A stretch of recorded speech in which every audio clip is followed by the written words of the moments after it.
So just to start off, I'd say the Balenciaga scandal caught my attention this week. I went in deep into the rabbit hole of what they put into the catalogue of images that they released for their Christmas campaign.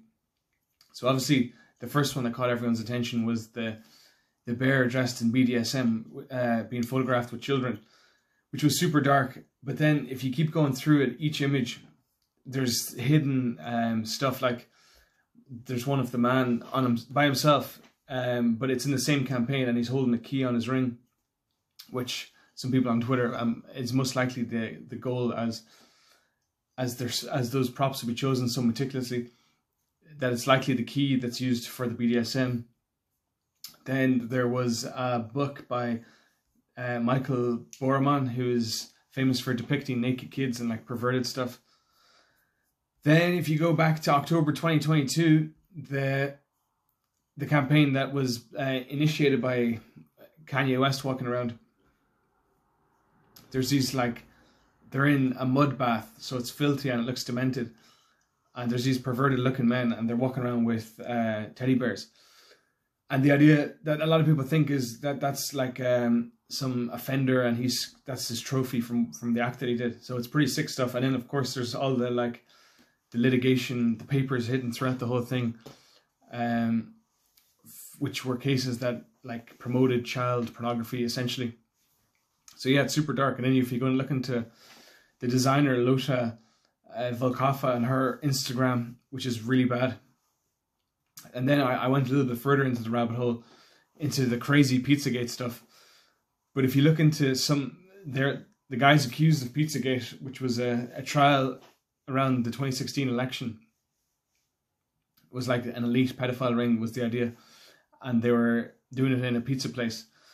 But the guys who were all accused of this, their Instagrams were filled with perverted photos and stuff. So it's pretty dark, and it makes you wonder. Alex Jones is probably onto something, especially that they ban a man like that and he gets sued $1 billion. There's kind of all these different things coming together. So it's been on my head all week, and yeah, just that. So the Balenciaga thing caught my attention. Reminded me of a movie I saw called Out of Shadows, which I'd recommend you watch if you want to know more about it, but it would definitely haunt you as well. So yeah, so the Balenciaga thing, I guess the plan is to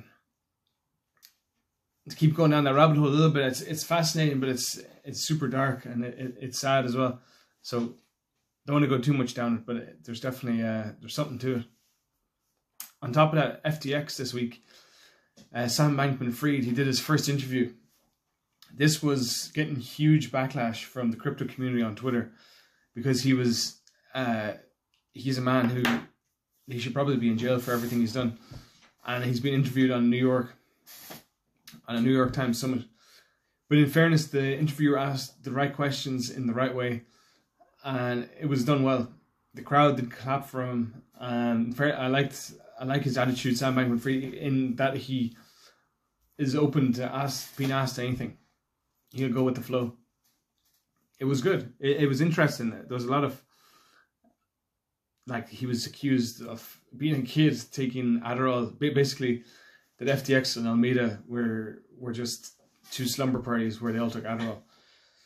And yeah, he said he never drank alcohol really, but he was prescribed it. But although I think everyone knows that there was something else going on there.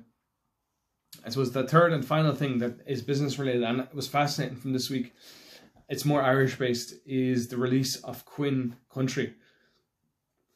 Obviously, this is about a businessman called Sean Quinn, and he